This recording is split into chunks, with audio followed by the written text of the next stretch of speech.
এ ভাই এখানেই বসে পড়ি মদ খেতে। না ভাই এখানটায় একদম পোপার দেখা যাচ্ছে না, যদি পুলিশ আসে একটু ভেতরের দিকে বসি চল। আরে শুনশান এলাকা, এই জায়গায় পুলিশ আসবে নাকি? ভাই এলাকা শুনছান হলে কি হবে, অনেকেই বলে পুলিশের উৎপাত এখানে বেশি। কি বলিস, এমন ফাঁকা এলাকা পুরো মাঠের মধ্যে আবার পুলিশের উৎপাত হয়? হ্যাঁ ভাই, মানে তো এখানকার লোক তাই বলেছিল। কি জানি, তাহলে চল ভেতরেই বসি একটু। ভাই চল ভাই, এখানটা দিয়ে বসি, এখানেই বস, এখানেই বস। দে গ্লাস দে। চল।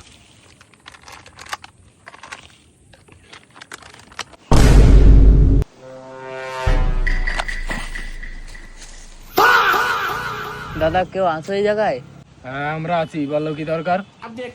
বলছিলাম দাদা এই জায়গায় ওই গোষ্ঠ গোপালের বাড়ি কোথায়? আমি ওর বাড়ি যাবো, আমার একটু দিয়ে আসো তো। চলো আমরা দিয়ে আসছি তোমারে। रुको जरा। দাদা তোমার গোষ্ঠগোপালের বাড়ির খাটে শুয়ে দিয়ে আসি। এটা দাদা গোষ্ঠগোপালের বাড়ির খাট না, তুমি শুয়ে থাকো। হ্যাঁ তোমার ওই গোষ্ঠগোপালের বাড়ির খাটে শুয়ে বলবো দাদা, অসংখ্য ধন্যবাদ, অসংখ্য ধন্যবাদ। দাদা, কত সুন্দর হাওয়া।